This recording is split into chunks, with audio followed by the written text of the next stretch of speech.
来看台北市即马要扩大东区的人行道，推动行路专区。刘公公园附近有成百个机车的车位要来撤销，有民众讲这原地就真歹停车，安尼会愈来愈无方便。那市府是回应讲，因为伫咧附近规划车位，行路5分钟就会到位。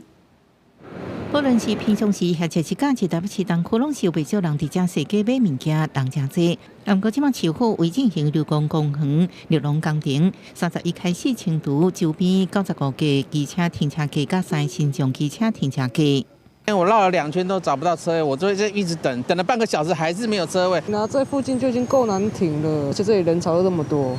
常常出入东区的人烦恼停车位更较歹找。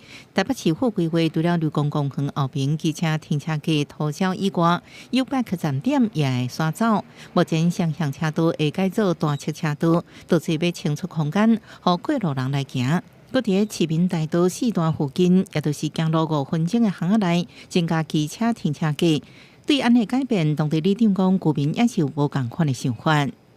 那个替代的地点是市民大道64之1号巷旁里面大概已经有规划40期。那下半年市民大道在68巷到101巷之间的路边我们也会在规划一些适量的机车停车格。住在这里的居民是说，因为假日的车潮非常多，也造成人行危险，包含这边的周年庆。